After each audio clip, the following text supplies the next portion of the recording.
perdonen que me siente y perdonen que esté un poco lejos, perdonen todo y perdonen mi conferencia también, de antemano, perdónenla. Bueno, muchas gracias por la invitación. Esta es una segunda parte de una primera parte que ustedes no escucharon, así que no hay problema, me voy a poder repetir a gusto, inventar a gusto, pero va a tener un propósito muy definido que está contenido en el título de lo que se presentó como idea, que es hacer resonar la palabra hacer, hacer cosas, hacer educación, porque viene dentro de una propuesta de una trilogía que es lo que hemos trabajado tanto tiempo sobre el ser en educación, sobre la existencia, sobre las presencias, todo lo que tiene que ver con la identidad, que sin abandonarlo hoy está para mí en un segundo plano, esa idea del ser, digamos, de que la educación tiene que ver o se dirige a seres particulares, o que la educación tiene que ver con crear un ser, sobre todo porque se ha confundido con la segunda palabra, que es tener, y en la mayoría de los casos la idea de existencia y la idea de tenencia o el ser juzgado como el tener se ha visto emparentado de tal manera que me veo un poquito en la obligación y en el gusto de poder desarrollar un poquito el tener para ir al hacer.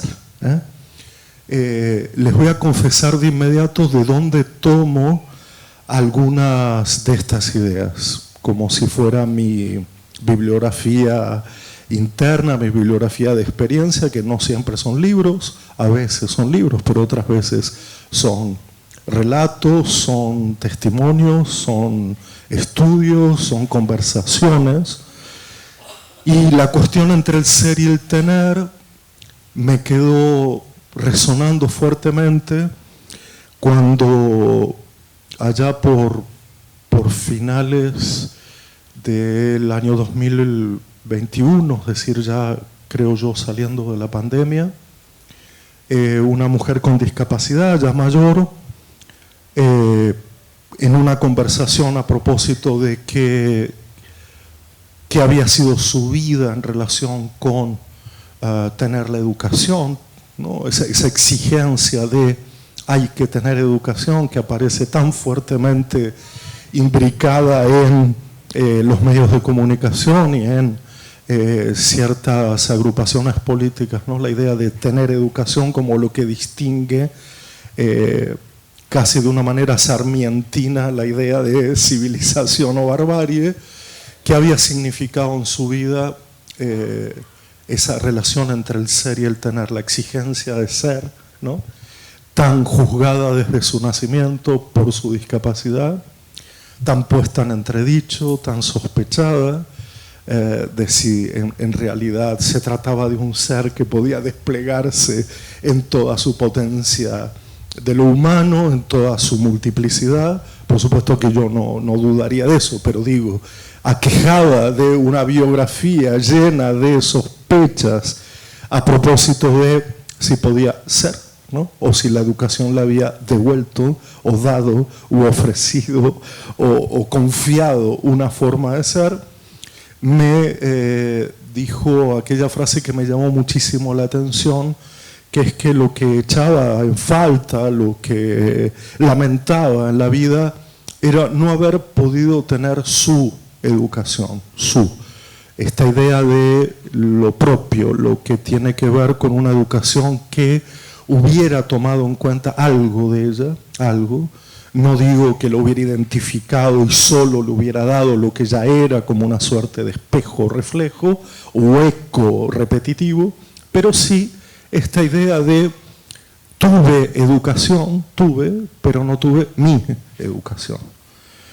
Y con ella empezamos a darle vueltas a qué quiere decir tener. Porque, como repito, hoy ser y tener están demasiado próximas, ¿no? Se juzga el ser por lo que tiene, tanto por lo que tiene materialmente como lo que dispone simbólicamente. Y estás de acuerdo, ¿verdad? Sí. Bueno, La idea que ella me planteaba me llamó muchísimo la atención porque aparecía o me sonaba que esa palabra tener no tenía nada que ver con la propiedad, ¿no? Hacerse propietaria, agarrar entre sus manos, volver privada, como propiedad privada la educación, una educación que solo se refiriese a su vida y a su mundo, sino que me estaba planteando tener su escuela, tener su educación en términos de entender el tener, repito, no ya como agarrar, sino que me sonaba algo muy distinto. En ese umbral de conversaciones que tenemos casi cotidianamente, a veces en forma escrita, otras veces con videos, ella me profundiza un poco en la idea del tener como el haber con H y B larga. Lo digo porque en algún lugar donde lo conté, lo anotaron con separado y con V corta, ¿no? A ver si hay educación. No, el haber, ¿no? El haber como sinónimo de tener. Y curiosamente, buscando una filología de la palabra, una historia de la palabra tener, nos dimos cuenta que efectivamente tener y haber eran parientes lingüísticos y que a lo largo de la historia han tenido sentidos muy diferentes. Por ejemplo, cuando uno dice hay justicia, se está refiriendo al haber, al tener justicia.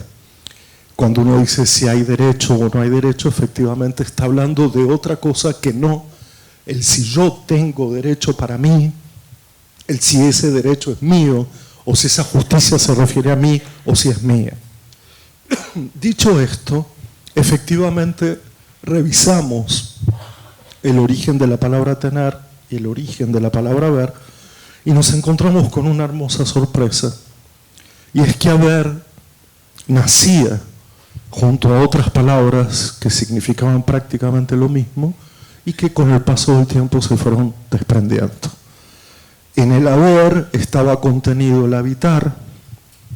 El habitar se tiene algo cuando se lo habita. Si no puedo habitar un lugar, no es mío, no lo siento propio. Y esto ya nos daba una pauta de una relación con la educación y con las instituciones muy particular, que es, se puede ocupar un espacio en una institución, se puede estar allí, pero no es un lugar habitable. Hacer de esos espacios lugares habitables parecía ser la primera clave para interpretar lo que ella estaba queriendo decir, reconstruyendo su propia historia, que era no haber tenido la posibilidad de que sus instituciones, sus escuelas, fueran para ella lugares para habitar. Y más bien eran espacios para pasar o espacios para ocupar, pero no lugares para habitar. Ustedes conocen bien la diferencia entre espacio y lugar, ¿eh? El espacio se ocupa, el espacio se atraviesa, pero los lugares se habitan. Lo que hace un lugar es la posibilidad de habitarlo, de que se vuelva habitable.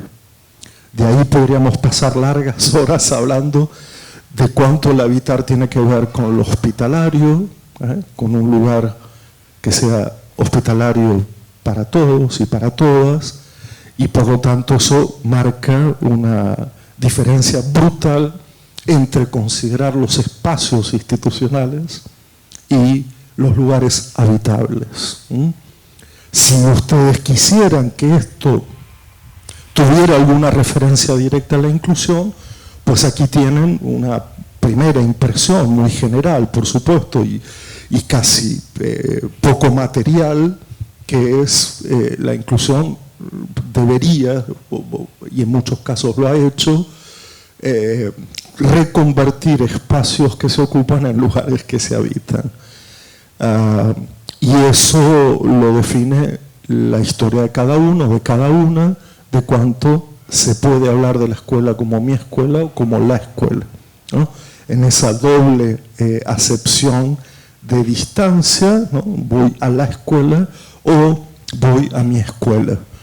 Esa diferencia también, y ahora vuelvo al haber y al tener, esa diferencia también la han marcado muchos chiquitos, chiquitas, cuando preguntados en las puertas de las escuelas, como muchas veces hacemos, de dónde vienen y a dónde van, muchos marcan esa diferencia de vengo de mi casa y voy a la escuela, o como ha pasado en muchos lugares en doble turno y donde el otro turno es un turno más artístico, más habitable, etcétera, marcan claramente que vienen de la escuela y van a su escuela.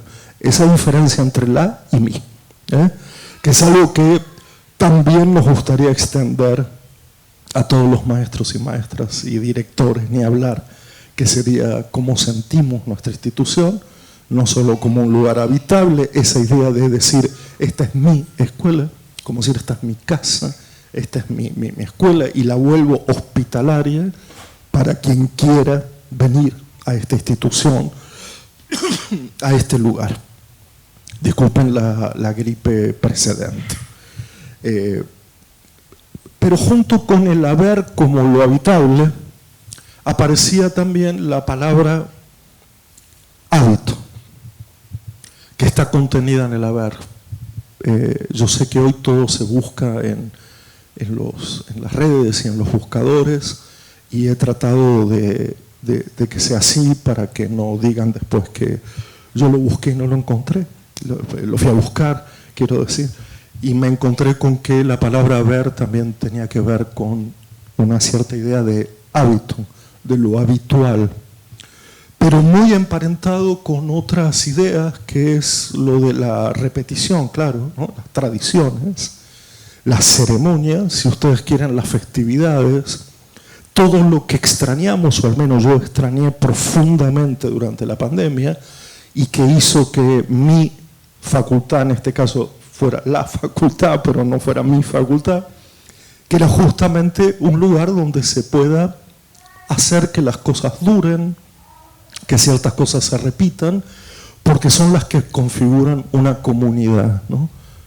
Es decir, no solo tiene que ser un lugar habitable, sino que además es un lugar donde ciertos hábitos, si quieren resumirlo en hábitos de enseñanza y aprendizaje, todo bien, pero yo creo que excede largamente esta dualidad entre enseñar y aprender. No vamos solo a enseñar y aprender, pero es un lugar donde ciertos hábitos se expresan, se manifiestan, se sostienen, en una época donde evidentemente los hábitos comunitarios, salvo rarísimas excepciones, se han perdido notablemente, ¿no? Que justamente la creación de comunidad, tejido social, a partir de eso, de la habitualidad, del hábito, de la repetición, de la ceremonia, de las tradiciones, de la memoria, de la festividad bien entendida. Bueno, y mal entendida también. Es decir, que ya tenemos dos componentes aquí en lo que quizás ella quería decir, un lugar donde algo dure.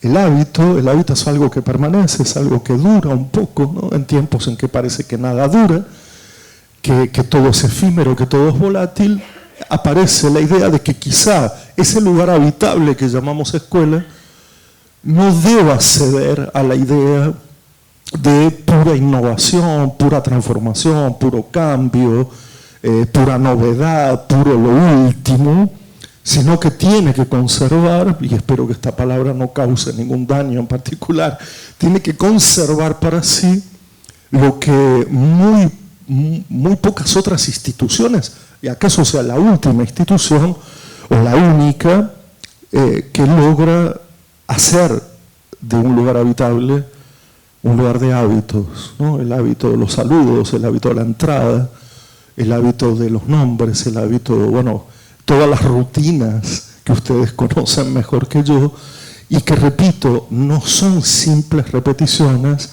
sino que son operadores de comunidad. Es decir, para que haya un tejido comunitario, Tiene que haber una suerte de hábitos que sean reconocibles y en los que cualquiera pueda participar. Entrar a un lugar habitable es poder formar parte de una serie de hábitos que no están en ningún otro lugar. Difícilmente estén en otro lugar. Por eso nuestro elogio y nuestra defensa de la escuela, que va también en este sentido, en hacer lugares habitables para que ciertos hábitos de participación, comunitarios, múltiples, plurales, puedan ocurrir. Y donde haya también celebración. Quiero decir, el hábito no es una repetición de automatismos o de aburrimiento, sino que tiene que ver también con esa idea de memoria y celebración. Memoria y celebración. Pero quedaba algo más en la palabra haber, y ya me voy a ir corriendo de aquí, que es la idea de, además de habitar y hábito, había otra palabra que era habilidad, y que tenía que ver con haber, ¿no? Tengo una habilidad, parece una repetición, ¿no? Parece como una reiteración. Ser hábil en algo es tener una cierta habilidad. La palabra nos parece un poco extraña, ¿no? Porque estamos en la época del aprendizaje. Todo es aprendizaje, a toda hora se aprende desde cualquier lugar, se aprende a toda hora, se aprende de influencers, de youtubers, se aprende en la cárcel, se aprende en un centro comercial, se aprende en casa, se aprende en la calle, se aprende, en fin, se aprende. La pregunta aquí que cabe no es tanto si se aprende o no se aprende, juzgar si hay aprendizaje o no, sino qué hace específico a las instituciones educativas su aprendizaje. ¿Qué lo diferencia, ¿no? Que lo asemeja con otros lugares donde efectivamente se puede aprender?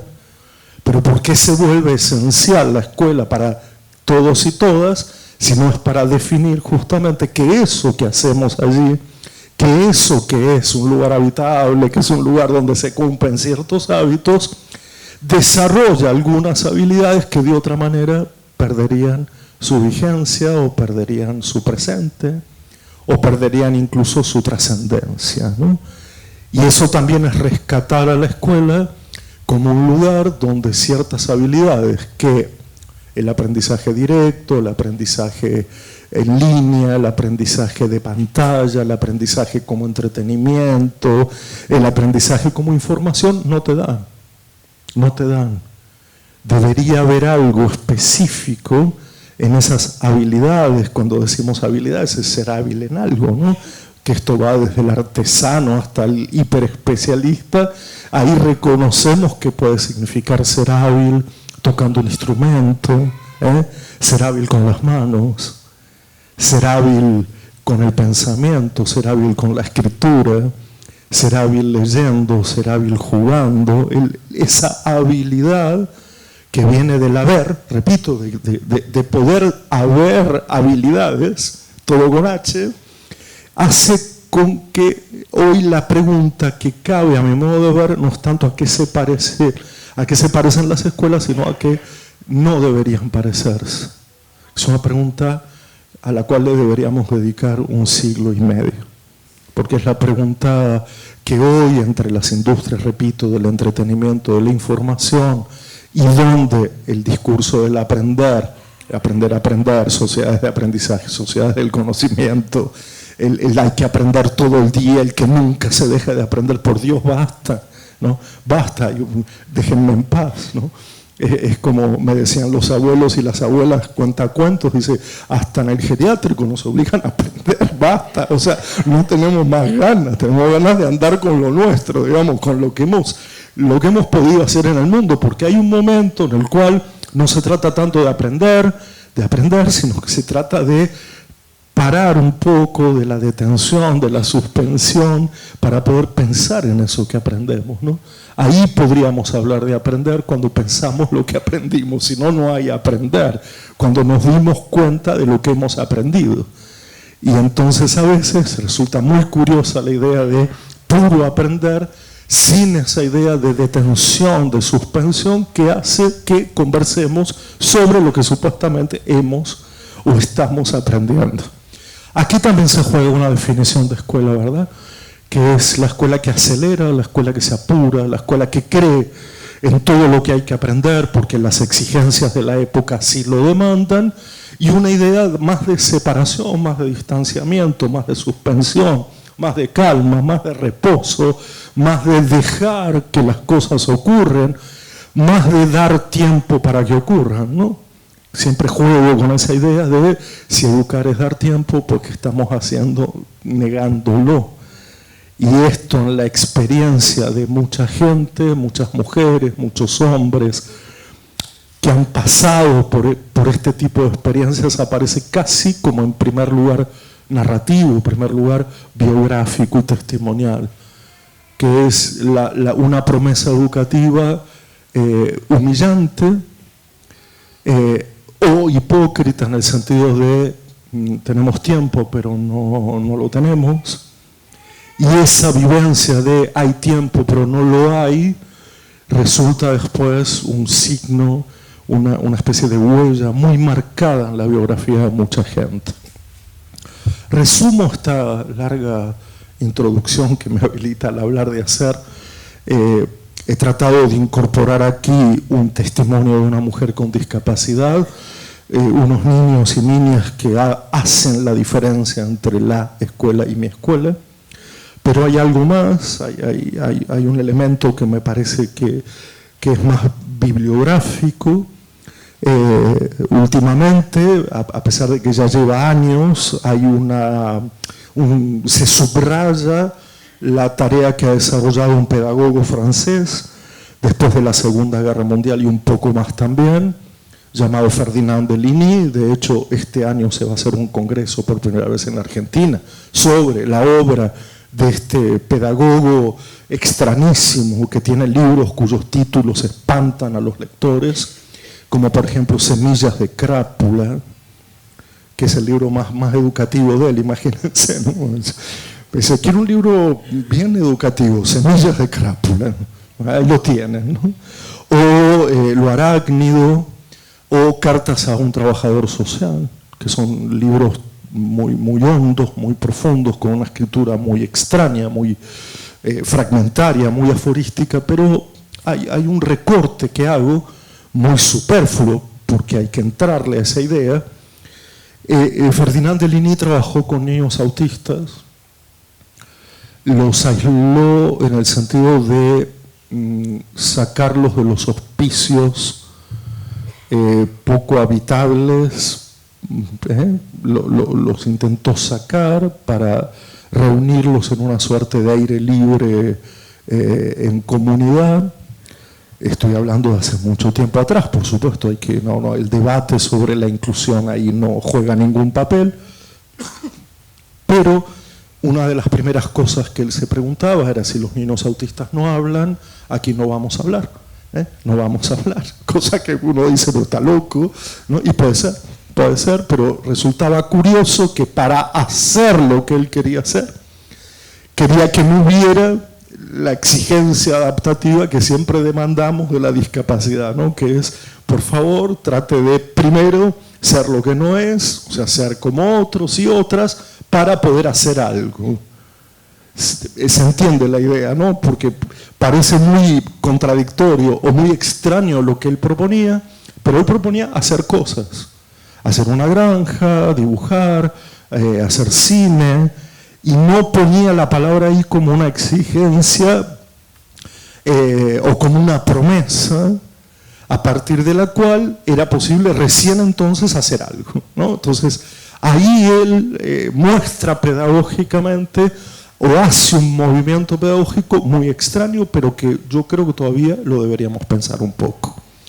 Su definición de nuestra tarea es la que quiero traer a escena, porque me parece que es una definición que merece nuestra atención. Cuando preguntado por el oficio del educador, la tarea, el oficio, él hablaba más de oficio que de otra cosa, usaba la siguiente expresión, ¿no? La vi en 2 o 3 textos y en una entrevista que está filmada y accesible en YouTube, donde él decía, hazte presente, lo voy a decir en un castellano traducido de España, hazte presente, quédate y haz cosas con otros. O sea, este era todo el ovillo de lo que sería el oficio del educador, de la educadora. Hazte presente. Y uno dice, bueno, claro, o sea, yo voy todos los días a la escuela. No, ahí hay otra cosa que no es ir, que no es estar aunque quisiéramos estar en otro lugar o que estamos a disgusto. Es hazte presente. Es decir, tu presencia está en juego.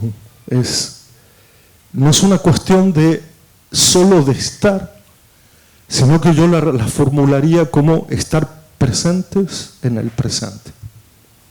Lo que trae algunas consideraciones curiosas, porque repite esa palabra presente, ¿no? ¿Cómo hago para estar presente en el presente?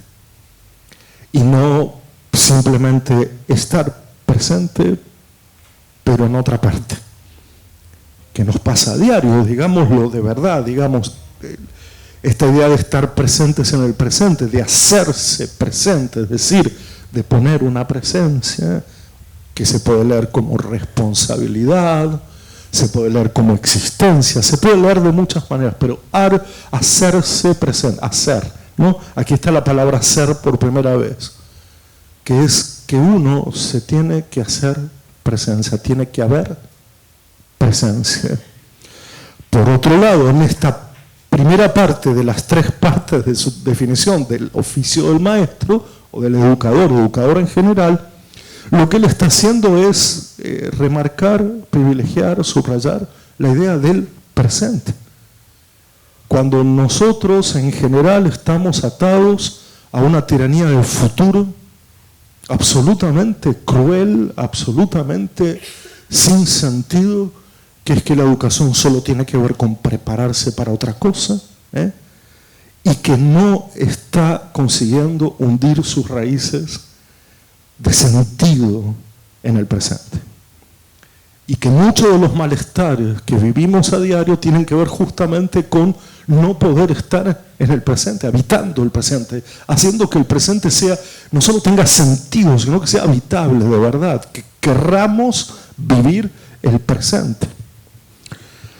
Aquí también, si ustedes me perdonan, en esta operación que hago de desmembrar un poquito y entrarle a los tres elementos de esta idea del oficio, digo yo, no dice Deligny, que para nosotros, para estos tiempos que corren, la imagen de educar como preparar lo está gobernando todo, lo está tiñendo todo de futuro. Es cierto que siempre educarte tuvo que ver con preparar, es cierto. Es decir, es una de las imágenes más recurrentes en la historia de la pedagogía, desde los griegos hasta nuestros tiempos, desde las comunidades de pueblos originarios hasta cualquier otra experiencia educativa. Ustedes van a ver que siempre está en la punta de la lengua decir que educar es preparar. Un poco la idea de te preparo para otra cosa, ¿no? Que esto que ahora somos o lo que tenemos no es suficiente, entonces tenemos que prepararnos.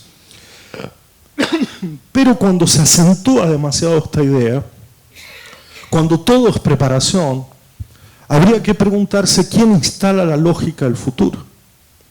Es decir, lo que habría que preguntarse aquí es quién decide qué atributos son necesarios para que la gente sea en el futuro eso que decimos que preparamos. ¿Se entiende la idea? Es una idea completamente controversial. Porque ¿quién ha decidido que toda la formación, toda la preparación tiene que ir en la línea de nuevas tecnologías, aprendizajes corporativos, empresariales? Bueno, claro, el mundo lo ha decidido, pero también se pueden tomar otras decisiones. Entonces, me parece que lo que Deligny también quiere decir con esta hipervaloración del presente, ¿no? No está diciendo hazte presente para el futuro o somos modelos de futuro, simplemente está diciendo hazte presente en el presente, repitiendo la palabra. Es que al lado de la imagen de preparar, hay otra imagen que el educar también trae consigo desde que educar es paideia, con los griegos a la cabeza, y es que educar también es crear comunidad en el aquí y ahora. Educar es crear tejidos sociales, culturales, lingüísticos, políticos, económicos, no idénticos a lo que sucede en la exterioridad de las instituciones educativas, o por lo menos es otra forma de crear comunidad. Recuerden ustedes que uno de los principios centrales del educar es introducir a la niñez en el mundo de la multiplicidad, no en su propio mundo, en el mundo de la multiplicidad. Quiero decir con esto que hoy también tenemos una especie de tensión, para mí inocultable, porque todo el tiempo estoy escuchando hay que preparar a los chicos, y esto vuelve contradictorio cierta idea de inclusión, porque vuelve a haber como si hubiera una población preparable y otra no preparable, ¿no? Como si otra vez cayéramos en el exitismo o en el triunfalismo de que si el nacimiento de algunos y de algunas no permite su preparación para las exigencias epocales, y para otros esa preparación se da desde los 2 años, 3 años, robótica, inteligencia artificial y así por delante. Lo que crea, repito, para mí una peligrosísima distinción entre lo que antes se llamaba, o que Ricardo Vaquero alguna vez llamó la educabilidad o la no educabilidad, pero hoy tiene que ver con la preparabilidad o la no preparabilidad de los individuos y de ciertas comunidades. Por otro lado, traten de escucharme más territorialmente, porque uno llega a hacer este planteo de preparar versus comunidad, que no siempre están en oposición. Se puede preparar y crear una comunidad distinta a las comunidades violentas actuales, pero si uno lleva esta cuestión a, qué sé yo, como dije la otra vez, la comunidad huarpe originaria de San Juan, esta idea de preparación tiene un sentido completamente distinto. O si uno lleva hasta exactamente esta misma cuestión a una escuela de arte, esto suena muy distinto. Se prepara para ser hábil en algo, se prepara para una formación estética, o en las comunidades originarias, como lo hemos charlado tantas veces, se prepara para un mundo mitológico, se prepara para una relación con la tierra, se prepara para otras cosas que no para este futurismo hipertecnológico que es propio de las grandes ciudades, ¿no? Y que creemos que son preguntas universales o consideraciones universales de educación, y muy por el contrario, toda afirmación, a mi modo de ver o por lo que he experimentado en los últimos años, es territorial, ¿no? Tiene que ser escuchada y pronunciada territorialmente a ver a qué suena, ¿no? A qué suena la idea de inclusión en algunas comunidades, pero sobre todo con esto que les estoy diciendo de cuidado con que toda la imagen educativa se tiñe de una idea de preparación, porque entonces la población quedará otra vez dividida de una manera distinta a las tradicionales o a las que ya conocemos, que es esa división que ya vemos.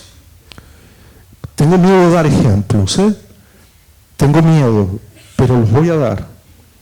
Pero tengo miedo, porque me parece que los ejemplos a veces son muy injustos y muy torpes. Pero cuando uno entra en la batalla porque ciertas escuelas no pueden ni deben seleccionar a su personal de alumnos y alumnas, cuando uno entra de verdad en esa batalla a decir es que por más privada que sea una escuela, no tiene por qué, porque lo privado es público al mismo tiempo, en el sentido que se comparte una ciudad, se comparte un barrio, se comparte una calle, se comparten miles de cosas que vuelven toda educación privada pública. Lo que quiero decir con esto es que cuando uno entró en esa batalla de decir la escuela no puede hacer selección de personal, para que ustedes me entiendan y que el ejemplo sea criterioso, lo que estaba queriendo decir, la escuela no puede ser una empresa. La escuela no puede dividir a la gente entre los que han nacido de determinada manera y otros que no, y que incluso lo hacen al interior de relaciones de parentesco entre hermanos, del hermano que nació bien y el hermano que nació mal, bajo esa maldita lógica, ¿me entienden? Por lo tanto, eso ya no es habitable, no tiene nada que ver con lo que estamos hablando, pero es una batalla inicial que muestra justamente cuánto la lógica preparatoria ya está haciendo selección de personal y cuánto la lógica de la comunidad que uno defiende, atesora, busca, como me refiero de comunidad de lectura, comunidad de escritura, de juego, de pensamiento, comunidad, está retrocediendo al imperativo de preparación. Que eso yo lo entendería en formación universitaria, formación terciaria, pero no lo entendería afectando a la niñez y a la juventud tan tempranamente. ¿Y por qué? Y aquí entro en el hacer, aunque ya me van a avisar que tengo que ir redondeando un poco, ¿no? Es que todavía me faltan varias cosas. Y como veo poco porque las luces me encandilan, si no quedó nadie y yo sigo hablando, avísenme, por favor. Avísenme porque ya me ha pasado varias veces y qué sé yo. Después me siento muy solo. Termino con la idea de Deligny que me parece interesante. Deligny, en esta primera parte sobre el oficio, habla de hacerse presente en el presente y yo me fui hasta la preparación, me fui hasta la comunidad, pero tiene que ver con cómo defendemos la idea de que el sentido educativo está en el presente y no tanto en la promesa vacía de futuro empleo, digamos, porque no hay vínculo directo entre una idea formativa y una idea empleaticia. Es decir, una cosa es cómo te vas a ganar la vida y otra cosa es de qué se trata vivir.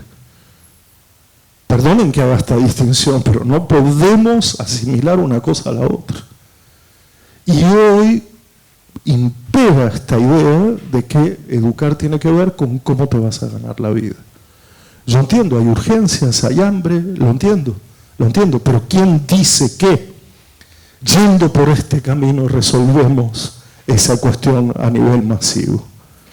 De que formando futuros empleados en áreas que podrán entrar en crisis y disolverse es la solución a lo que nos está pasando como desigualdad, como inequidad, etcétera, en nuestra región.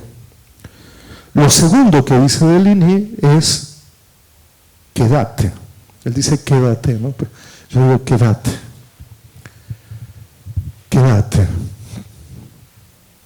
O sea, no solo estés presente en el presente, sino quédate. Eso que siempre hablamos de la inclusión, pero puesta en la institución, ¿no? Una especie de abstracción que hacíamos de decir no solo hay que pensar la entrada, el ingreso, sino la permanencia, ¿no?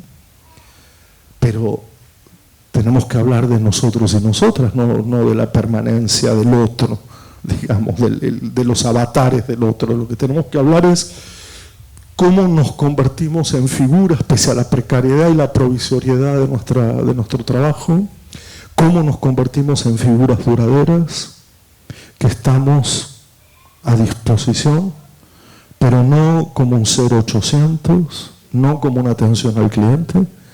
Estamos, quiere decir que nos quedamos porque la conversación exige exactamente, o sea, una comunidad que conversa, y eso es escuela, necesita de personajes duraderos, de personajes confiables, de personajes a disposición, de personajes expuestos a eso que pasa en la escuela. Y entonces él está diciendo no solo que estés, sino que te quedes. Después podemos discutir si eso lo deseamos solo para los chicos y las chicas que no se han quedado, o qué ha pasado con la pandemia, porque claro, ahí uno retrocede un poco y dice, ¿cómo me hacía yo presente en el presente durante la pandemia y cómo hacía yo para quedarme? Esto se volvió un 24/7 insoportable y no sé si de eso se trata el oficio, pero entonces me desplazó a la parte final. Y la parte final de Delini es, y haz cosas con los demás. O sea, hacer cosas con los demás. Uno dice, acá está todo. Casi que estoy proponiendo, por ejemplo, en los profesorados, materias, ¿no? Hazte presente uno. Quédate 1, 2, 3 y 4, ¿no? Porque eso tiene que durar más todavía. ¿Y a qué se refiere con esa expresión tan banal, tan obvia al mismo tiempo de hacer cosas? ¿Qué son esas cosas que hacemos en la escuela y que no hacemos en ningún otro lugar? Lo que retrotrae a mis preguntas anteriores sobre ¿hay algo específico que hacemos y que no se hace en otro lugar? A pesar de que todo sea aprender y todo sea formarse, informarse. Bueno, es una pregunta muy difícil para discernir y al mismo tiempo hay que tratar de afirmarla. No solo la esencialidad, cuando uno defiende la esencialidad de la escuela pública, también defiende su especificidad. No alcanza con decirles que la escuela es importante. Bueno, pero ¿por qué es importante? Porque hacemos cosas que de otra manera nunca se harían. Y yo estoy seguro que si les pregunto en voz alta, pero bueno, hacemos esto, cientos de ejemplos de lo que hacemos. Y otros ejemplos nos convierten en otras cosas. Producto de la época, claro, producto de estas transformaciones en ser nosotros informantes o enseñantes o auxiliares del aprendizaje o como lo quieran llamar. Hay cosas que se parecen a otras, pero hay cosas que solo se darían o quisiera que se dieran al interior de las escuelas. Son formas de hacer, esa que la pandemia interrumpió, pero nos permitió revisar, y que no deberíamos naturalizar que lo que quedó en la pandemia, que entonces las formas de hacer son todas formas a distancia, o son formas de la nube educativa que bien se quisiera tener, ¿no? Es decir, la escuela en la nube como corolario de todo el padecimiento y sufrimiento y dolor y muerte de la pandemia. Evidentemente no acuerdo con esta idea y me vuelvo a preguntar de qué se tratan estas formas de hacer. Algunos dirán, bueno, es que la escuela enseña ciertos contenidos que de otra manera no se aprenderían o no se conocerían o no se sabrían. Y ahí yo no estoy tan seguro, porque si hay algo hoy que se ha confundido es conocimiento e información. Y entonces no estoy tan seguro de esa separación que tenemos que hacer entre nosotros somos los encargados de transmitir un conocimiento que de otra manera no tendrían, porque hoy las fuentes de obtención de ese conocimiento son infinitas, o variadas, o múltiples, o solitarias, no individuales, exitistas, ¿no? Me preguntaba en estos días si lo que deberíamos afinar en eso de hacer cosas con los demás no es agregar conocimientos o contenidos que de alguna manera estarían de otro modo disponibles por ahí y que solo ayudaríamos a buscar. Ni siquiera se habla de curiosear, de experimentar, de explorar. Se trata de buscar, ¿no? de buscar y encontrar, incluso de encontrar lo que no estamos buscando y olvidar lo que queríamos buscar. Y que nos digan las respuestas antes de que terminemos de preguntar algo. Y entonces aparece la idea de que lo que nosotros hacemos no es tanto transmitir un conocimiento, sino una relación con el conocimiento. Una relación que hace del conocimiento un saber, una habilidad, una exploración, una experiencia, una narración.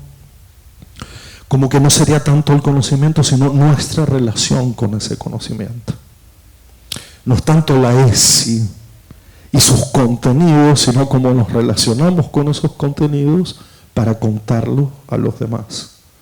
Y aquí ven ustedes que el hacer cosas es hacer relaciones con las cosas. Es mostrar qué relaciones tenemos con las cosas y no tanto las cosas.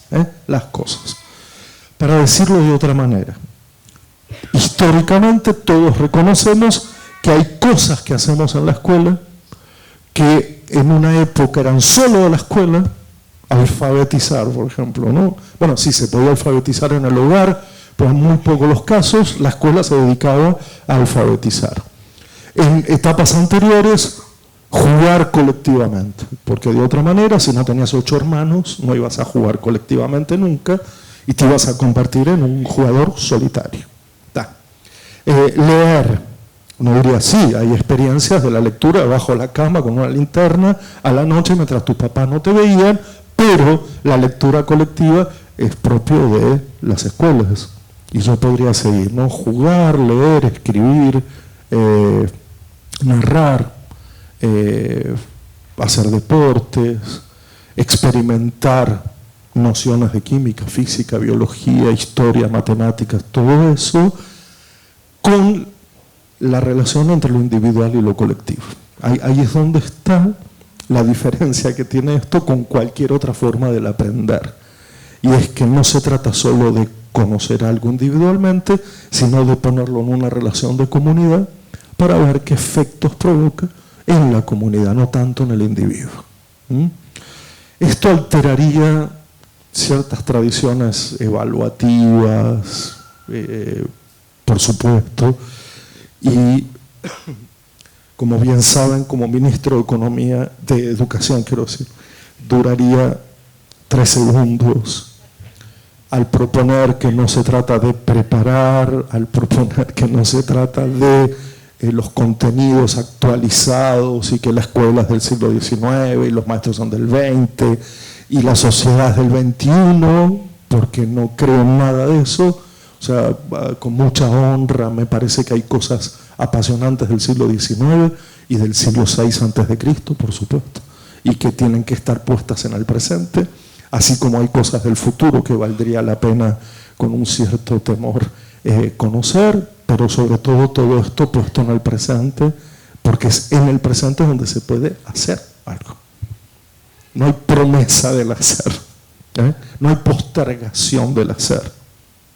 No hay condición del hacer.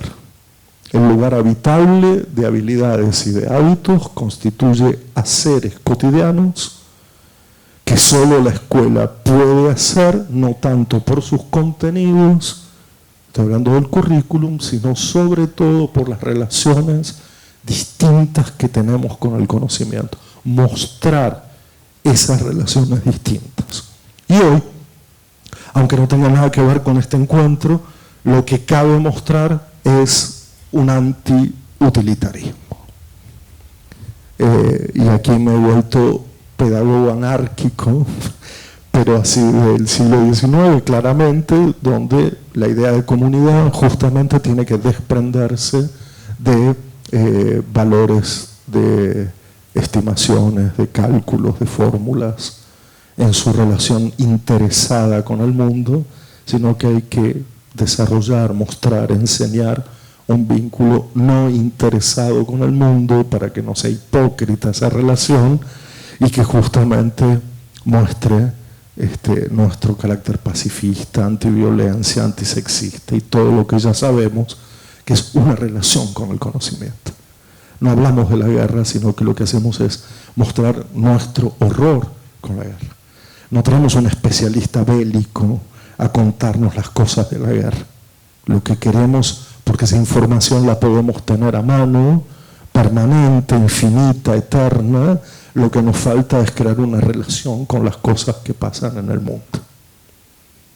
Si se entiende esta idea, hacer es entonces hacer otras relaciones con las cosas, otras relaciones con el saber, otras relaciones con el conocimiento, que el mundo actual, la época actual, reduce a su utilidad, a su preparación, a su futurismo y a estas lógicas del provecho individual, donde tantas y tantos caen completamente por fuera de estas exigencias adaptativas.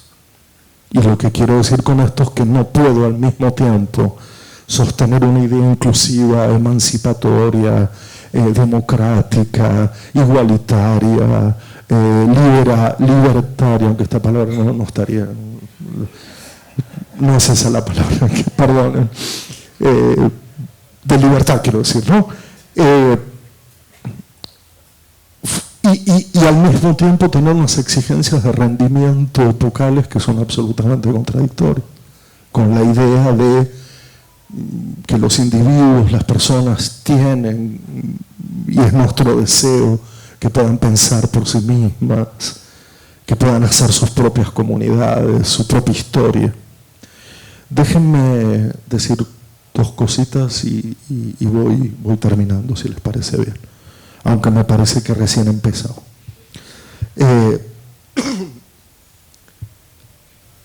Allá por 1958, estoy hoy un poco melancólico, porque es miércoles, qué sé yo, 95% de humedad, creo que afecta esa relación con el tiempo, ¿no? Entonces yo estoy así como buscando viejas ideas que puedan estar en el presente porque nunca se han ido. Supongo que todos ustedes conocen bien o algo de Hannah Arendt, de la filósofa que ya está en Netflix, digamos, o sea que está ahí. Allá por 1958 ella escribe un texto que se llama La crisis en educación, ¿no? Un texto bastante trabajado, bastante pensado. Para mí tiene una vigencia, una actualidad asombrosa. Y esto tiene que ver con ciertas repeticiones o ciclos de la historia que una y otra vez nos vuelven a poner de frente a, como decía Freire, ¿no? En sus cartas, en su relación epistolar con los que enseñan, decía aquello de una vez más, otra vez, los hombres, decía él, estamos delante de una crisis, es decir, esto que se repite, ¿no? Una vez más, otra vez, como si siempre estuviéramos delante de un punto crítico al que todavía no podemos pensar, o es impensable. Pero justamente en ese texto, que no voy a ir por el lugar que más se conoce, hay una... Ella trae las dos acepciones que los griegos usaban para la palabra vida. Me llamó mucho la atención ese ejercicio, ¿no? Que ella hace de poner la palabra zoe, ¿no? Con Z, y la palabra bios, que son las dos palabras que los griegos utilizaban para hablar de la vida, ¿no? Y esto es muy conocido. Cualquier clase de filosofía introductoria los pondrá en eso, pero me parece que el detalle, como es Hannah Arendt la que ha hablado permanentemente de que educar tenía que ver con el nacimiento, con la fecundidad de lo que nace, con la relación entre lo nuevo y lo viejo, no solo el apego a lo nuevo, no solo el encantamiento de lo nuevo, sino esa relación generacional entre lo viejo y lo nuevo, como fue ella el que todo el tiempo hablaba del nacimiento, de que hay educación porque hay niños y niñas que nacen, que vienen al mundo, que vienen a un mundo donde la educación, repito aquella idea, les debe mostrar la pluralidad, les deben enseñar la pluralidad. Esa distinción entre la vida desnuda, la vida zoológica, para decirlo así, y la vida personal, la vida subjetiva, que se traduce entre lo biológico y lo biográfico, de algún modo, y esto es lo que me interesa, es que muchas veces, si me acerco más a lo que se ha hecho en el campo inclusivo, todavía parece haber una cierta desconfianza o duda en ese pasaje entre lo biológico y lo biográfico. Parece haber como una cierta, por los etiquetamientos, por los diagnósticos, por cómo se ha biologizado la idea de discapacidad en particular, o medicalizado, si ustedes quieren, cómo todavía no logramos entender que la educación tiene que ver con la biografía y no con la biología.